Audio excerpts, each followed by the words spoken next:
Bonjour à tous et bienvenue pour la matinale, l'émission quotidienne de CMC qui débute à 10 heures. Je suis Nicolas Chéron, analyste pour vous servir et nous sommes aujourd'hui le mardi 15 novembre.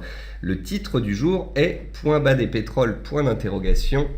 En effet, le pétrole WTI et le pétrole Brent sont tous les deux venus chercher des supports clés hier. On y a réagi positivement, on a fait des marteaux journaliers sur ces seuils. Les acheteurs reprennent la main dès le lendemain, c'est-à-dire ce matin. Et donc, je vous parlais du pétrole depuis un certain temps, je surveillais les 42,5$ depuis un certain temps, nous les avons touchés, nous avons rebondi, c'est la raison pour laquelle hier sur le site de CMC Markets dans la rubrique Analyse, j'avais rédigé un point, le graphique de la semaine sur le pétrole WTI. Hormis le pétrole, nous avons assisté à de mouvements haussiers très puissants sur les indices, sur le dollar, et ces mouvements semblent se détendre. On assiste à des consolidations sur indice et sur le dollar américain. On a des taux qui se sont tendus. On avait le Bund qui était parti relativement fort à la baisse. Là aussi, les taux se détendent ce matin. C'est ce qui permet aux valeurs immobilières de se reprendre un petit peu. Donc on a une certaine normalisation, stabilisation des marchés. Cela fait maintenant quelques séances que Donald Trump a été élu. Cela a eu un impact très puissant sur les marchés. Et désormais, je pense que les opérateurs vont attendre de voir quelles sont les mesures prises, les personnes que Trump prendra dans son équipe, ainsi que les prochaines données fondamentales. Bienvenue à tous pour la matinale, je salue tous ceux qui viennent de nous rejoindre et je salue également tous ceux qui nous regardent sur YouTube. Comme à chaque émission, voici un avertissement sur les risques concernant le caractère purement informatif de cette présentation et les CFD. Je vous invite à en prendre note. Vous pouvez, comme tous les matins, utiliser les fonctions de chat et de questions-réponses en haut de votre écran pour pouvoir converser avec moi. Dans cette émission, on va voir les dernières actualités marché, macro, actions, les statistiques économiques passées et à venir, une figure graphique reconnue par la plateforme de CMC Markets et bien évidemment, je répondrai à vos éventuelles questions. En termes d'actualité marché, nouveau record historique du Dow Jones à 18 970 points hier. À la suite de ce nouveau record historique, les cours sont un petit peu retombés en fin de séance. Le Dow Jones a tout de même réussi à clôturer dans le vert. La tendance reste fortement haussière, mais une consolidation n'est pas inconcevable. Le CAC 40 consolide au-dessus des 4480-4500 points, support journalier clé que l'on a vu ensemble. Ce support tient pour l'instant et tant qu'il tiendra, les acheteurs gardent la main. Concernant le DAX, il se stabilise sous résistance à 10 700 points. La résistance est à 10 800 points. C'est les plus hauts des 4 derniers mois. Tant qu'on n'aura pas passé cette zone de résistance, eh bien, le DAX sera neutre à moyen terme.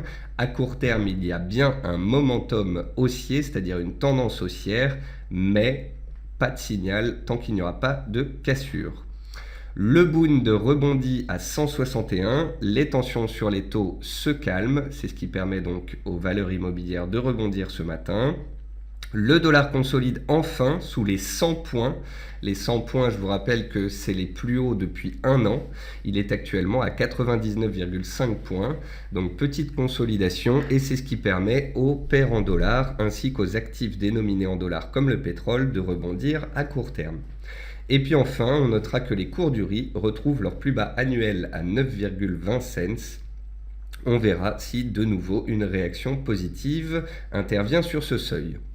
En termes d'actualité macroéconomique, le PDG de British Petroleum BP considère que les marchés sont pessimistes concernant un possible accord de gel de production des pays producteurs, ce qui pourrait d'ailleurs soutenir les cours du pétrole. La hausse des rendements des obligations souveraines américaines devient depuis plusieurs séances et la hausse très probable des taux directeurs de la Fed suscite l'appétit des investisseurs pour les actifs de rendement libellés en dollars, ce qui explique la forte hausse du dollar ces dernières séances. Georges Saravelos, chef économiste à Deutsche Bank, considère qu'avec la victoire de Trump, la paire euro-dollar devrait sortir par le bas de son range 1,05-1,15. C'est une possibilité. À très court terme, le dollar consolide et ça permet à l'euro de reprendre du terrain à la hausse. Et puis enfin, les probabilités des hausses de taux en décembre sont de 92% selon les Fed Funds, ce qui explique la raison pour laquelle le dollar est de retour sur ses plus hauts de 12 mois. En termes d'actualité entreprise, Société Générale voit Bercy lancer une procédure pour récupérer tout ou partie du crédit d'impôt de 2,2 milliards d'euros de l'affaire Kirviel. Total souhaite équiper ses stations-service de panneaux solaires. Areva pourrait faire entrer de nouveaux actionnaires chinois dans le capital, ce qui a d'ailleurs soutenu les cours ces dernières séances. Et Téléperformance a réalisé un chiffre d'affaires en hausse de 9,7% au troisième trimestre. Dans les meilleures et les moins bonnes performances du CAC 40, vous pouvez voir qu'on assiste à une consolidation du secteur bancaire avec les 3 bancaires et AXA qui sont dans les plus fortes baisses. Nokia est toujours délaissé, ça fait plusieurs semaines que le titre est sous pression baissière. Et dans les hausses, on retrouve de l'immobilier, Clépierre et Unibail qui profitent de la détente des taux d'intérêt. Côté statistiques passées, on a eu le PIB allemand qui est ressorti inférieur aux attentes à 0,2 alors qu'on attendait 0,3. À 10h30, on aura l'indice des prix à la production en Angleterre. À 11h, le ZOO en Allemagne. À 11h, on aura également l'estimation du PIB européen. À 14h30, les ventes au détail aux États-Unis. On aura aussi l'Empire State, les prix à l'importation, les ventes, donc les ventes au détail, ok, tout ça à 14h30. Et à 16h, on aura les inventaires. Donc, de très nombreux chiffres économiques ce jour qui devraient faire décaler les marchés. Et puis, pour finir cette présentation, voici une figure graphique reconnue par la plateforme de CMC Market sur le CFD gaz naturel en données 4 heures. C'est un triangle que je vous ai montré hier dans la matinale que la plateforme CMC Market avait détecté. En cas de sortie par le haut, les acheteurs prennent la main. C'est ce qui s'est passé. On a cassé les 2,60. On a accéléré. On est sur les 2,70, les plus hauts des dernières séances. Et si on devait casser ce seuil, on pourrait de nouveau accélérer à la hausse vers les 2,80, voire 2,95 de la fin du mois d'octobre. Voilà. Donc, on avait vu ensemble que les cours du gaz consolidaient depuis plusieurs séances, voire plusieurs semaines. Ils ont travaillé une zone de soutien dans la zone des 2,50, 2,55 et les acheteurs ont fini par reprendre la main. On va passer sur la plateforme de CMC Markets. Vous voyez qu'il y a le graphique pétrole qui vous attend, mais on va commencer par les indices comme d'habitude. Donc côté américain, le Dow Jones est toujours dans une belle tendance haussière sur des nouveaux records. Ce n'est pas parce que cela fait 7 séances consécutives que l'on s'apprécie que l'on va s'arrêter. Le signal a été puissant, la cassure des plus hauts annuels et historiques a été puissante et les acheteurs gardent la main jusqu'à nouvel ordre. Vous pourrez noter que les cours sont au-dessus des bandes de Bollinger, ce qui montre la puissance du mouvement. Tant que les cours seront au-dessus des bandes de Bollinger, les acheteurs gardent la main, on peut continuer de grimper. Si et seulement si on vient à clôturer à l'intérieur des bandes de Bollinger, c'est qu'un mouvement baissier correctif pourrait intervenir. Concernant le S&P 500, c'est un petit peu moins punchy que le Dow Jones. Néanmoins, cela reste haussier à moyen terme et en données journalières. Sur le S&P 500, on n'a pas encore cassé les plus hauts annuels et donc les plus hauts historiques. On est en tendance haussière journalière. Au-dessus des 2150 points, les acheteurs ont la main. Cela fait plusieurs séances qu'on consolide à plat. Étant donné que la tendance de moyen terme et la tendance de court terme sont haussières, la probabilité de sortir par le haut de cette consolidation est plus importante que d'en sortir par le bas. Tout comme sur le CAC 40 au-dessus des 4480, tant que le S&P est au-dessus des 2150 points, il reste fortement haussier. Concernant le CAC 40, le voici, à moyen terme il est neutre dans un grand range entre 4300 et 4600 points. Je vous rappelle que les 4610 points touchés la semaine dernière, ce sont les plus hauts annuels datant du mois d'avril. Ça correspond aux plus hauts des derniers mois aussi sur le DAX. Donc tant qu'on sera entre 4003 et 4006, il n'y aura pas de signal majeur. Le seul point positif, c'est la tendance haussière depuis 3-4 mois et la tendance haussière de court terme au-dessus des 4480-4500 points. À court terme, les indices se stabilisent, les États-Unis sont susceptibles de consolider, ça pourrait faire revenir le CAC 40 sur des supports. Et en tous les cas, Avec des indices stables, il pourrait y avoir des choses intéressantes à faire, que ce soit sur le forex ou que ce soit du stock picking sur action ou que ce soit encore sur les matières premières. Donc les indices là sont devenus un peu plus neutres et un peu moins attractifs à court terme. Dans les actions françaises, dans les baisses, on retrouve la Société Générale qui pourrait se voir réclamer 2,2 milliards d'euros.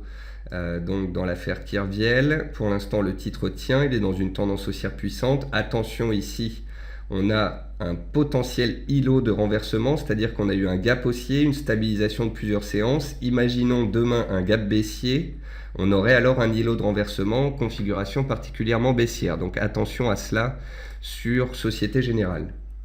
Sur d'autres titres du secteur bancaire comme AXA, vous voyez bien pourquoi on fait une pause. Le titre AXA a retrouvé ses plus hauts de mai et d'avril et même de février. Et donc c'est une résistance majeure sous laquelle les cours pourraient consolider, ce qui est tout à fait légitime. Dans les hausses, on retrouve Areva, qui est toujours soutenu par une possible entrée à son capital d'actionnaires chinois. On retrouve Téléperformance, qui a publié ses résultats et qui tente de repartir à la hausse. Configuration intéressante, on retrouve EDF. EDF, c'est une tendance baissière très puissante. C'est un point bas en début d'année 2016 dans la zone des 9 euros, 9,50 euros. EDF est revenu sur les 9,70 € en mois de juillet avant de rebondir. Là, on est revenu sur les 9,70 € à 2 reprises et cela semble rebondir aussi. Donc, on a les prémices d'un double test positif des 9,70 €. À court terme, la tendance qui était baissière semble se neutraliser. Il faudra qu'EDF arrive à sortir par le haut de cette zone de neutralité pour redémarrer une tendance haussière si tant est qu'elle y arrive. Donc, à surveiller. Ensuite, on va passer sur les matières premières. Comme d'habitude, si vous souhaitez que je regarde des valeurs ou des matières premières en particulier, n'hésitez pas à me le dire. J'essaye d'aller droit au but. Alors, sur le gaz naturel, magnifique rebond. On est passé des 3,30 aux 2,50. On a travaillé le support pendant plusieurs séances et les cours semblent repartir à la hausse. On a un beau gap haussier et une éjection hier, une continuation de la hausse aujourd'hui. Donc, on semble avoir matérialisé un bottom, c'est-à-dire un point bas potentiel sur un support clé et les acheteurs reprennent la main à court terme. Les cours du cuivre qui avaient gagné pratiquement 30% en l'espace de quelques séances, en l'espace d'une semaine et demie. Ils réalisaient ainsi leur plus puissante hausse en l'espace de 30 ans sur une semaine. On est allé un peu haut, un peu vite. Comme d'habitude en bourse, les excès sont corrigés par des excès. La hausse a été excessive et la consolidation est donc à la hauteur de la hausse et elle est très puissante puisqu'on a déjà perdu plus de 10% depuis les plus hauts. Ici, on a à 230 une ancienne résistance qui devient support. D'ailleurs, je vais changer sa couleur. Si on revenait sur ce support, peut-être que les acheteurs se présenteraient. En attendant, à court terme, les spéculations semblent se tarir. Après, qu'est-ce qu'on a comme configuration intéressante? On a le riz. Donc les cours du riz ont baissé violemment. Hier, je vous disais qu'on était dans un range et que la tendance était baissière à court terme et à moyen terme, donc que les risques de sortie par le bas de ce range étaient forts. Les cours donc sont sortis par le bas et on est revenu vers une zone de support. Vous noterez que entre 9 et 9,20 cents sur les cours du riz, on a un support clé qui a été travaillé en mai 2015, on est revenu dessus en août 2016 et nous voilà de nouveau dessus. Alors on est à 9,22, est-ce qu'on va s'arrêter sur les 9,20 ou aller directement sur les 9? On verra bien. Est-ce que ce support va tenir? Ce n'est pas certain.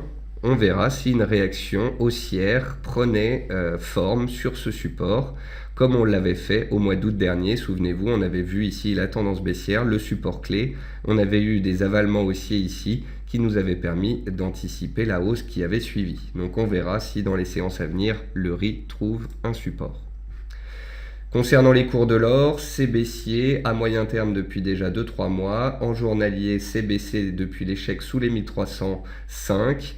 Après, ne pas oublier que les cours de l'or ont beaucoup baissé parce que les taux se tendait, et aussi parce que les marchés étaient haussiers, et aussi parce que le dollar montait. Or là, les taux se détendent, les indices consolident et le dollar consolide, c'est ce qui permet à l'or de se stabiliser. Néanmoins, le support clé sur l'or apparaît dans la zone des 1185-1200 $, et nous n'y sommes pas encore. Ensuite, concernant les pétroles, dont je voulais vous parler spécialement dans cette émission, eh bien écoutez, les pétroles, c'est très simple. On a perdu pratiquement 20% depuis les plus hauts du mois d'octobre, suite à un double échec ici, sous les plus hauts du mois de juin. On avait fait un top en juin, on est revenu le travailler en octobre, il n'y a pas eu d'accord de gel de la production, donc les cours sont retombés, aussi parce que le dollar était fort, aussi parce que les stocks étaient élevés. Or, on est désormais revenu sur support, on pourrait avoir des stocks qui baissent, on pourrait avoir un dollar qui consolide, on pourrait avoir un retour des spéculations sur un hypothétique gel de la production d'ici la fin de l'année. Donc vous voyez ici le support clé à 43,40 sur les cours du Brent. On avait pris appui sur ce seuil en mai avant de partir fortement à la hausse. On avait pris appui sur ce seuil en août avant de partir fortement à la hausse. On vient de prendre appui sur ce seuil hier. On confirme un regain d'intérêt à court terme. On est sous une résistance ici, les 45 $ sur le pétrole Brent qui correspondent au plus bas du mois de septembre. Donc la tendance reste baissière, mais on tente de se neutraliser, et la cassure des 45 $ à la hausse serait la validation d'un retournement en données journalières. Donc à surveiller une accélération éventuelle des cours du Brent au-dessus des 45 $, ce qui viendrait confirmer le potentiel d'un point bas. Concernant le pétrole WTI, c'est exactement la même chose, mais c'est extrêmement propre. Voici donc le WTI sur les derniers mois.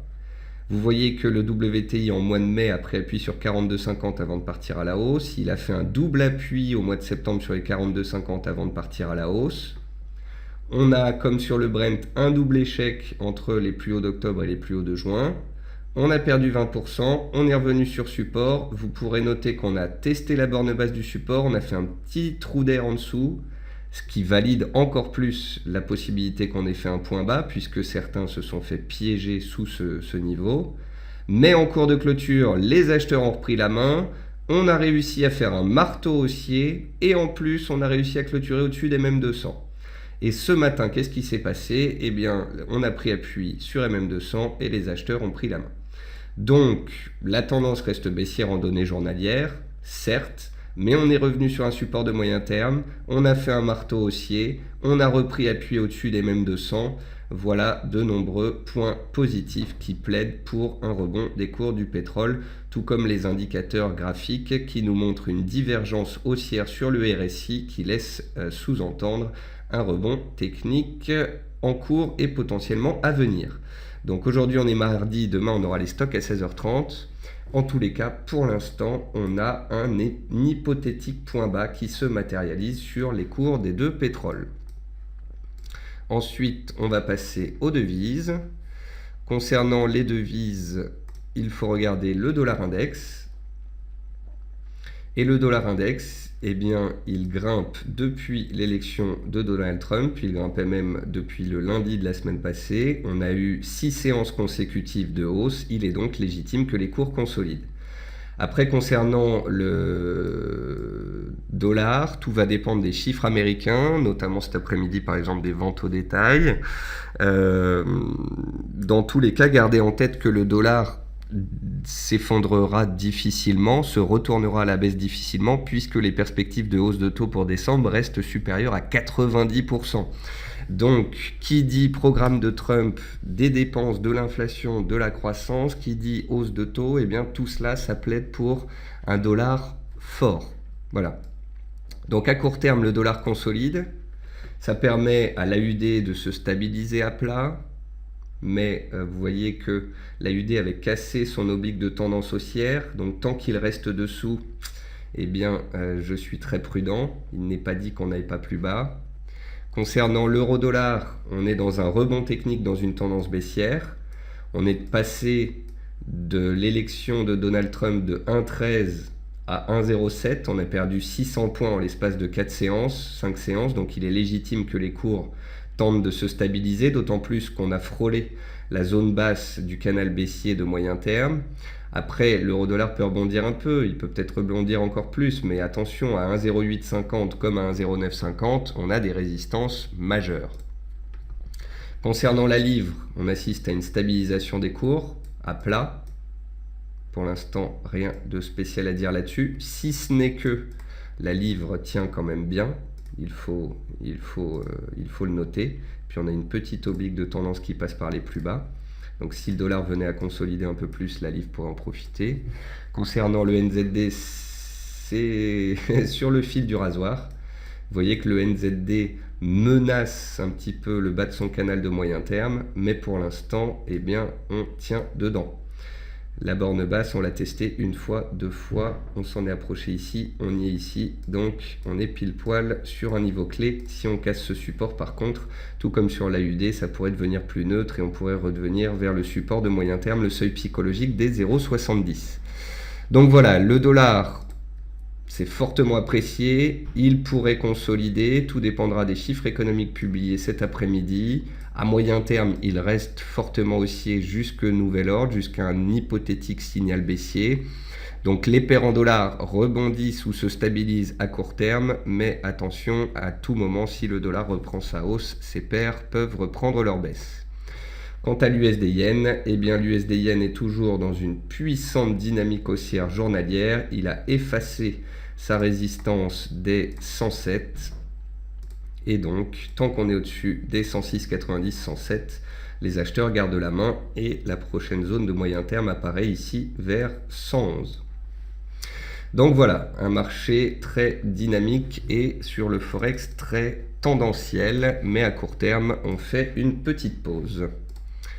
Alors, maintenant, je vais répondre à vos questions. Elle souhaite que je regarde le titre Schneider. Alors, on va regarder ça tout de suite. Le titre Schneider Electric. Hop là. Donc, le titre Schneider Electric, en données hebdomadaires. On avait une belle tendance haussière 2012, 2013, 2014, 2015. Depuis, c'est devenu beaucoup plus neutre. Point positif, on a regagné les 60 € qu'on a beaucoup travaillé en 2016. On est revenu se positionner dessus. On a bel et bien une tendance haussière sur les derniers mois. Un canal haussier, une tendance haussière. On a un support ici à 60 €. À court terme néanmoins, il faut faire un petit peu attention car en fait on approche de zones de résistance. Vous voyez ici les 65-66, on les a beaucoup travaillés en 2013, en 2014, en 2015 à de très nombreuses reprises. Donc voilà, il va falloir faire attention sur ce titre. Sur ce, j'ai répondu à vos questions, on a fait le tour des marchés. Je vous retrouve donc cet après-midi à 15h45 pour le quart d'heure US. Au revoir à tous.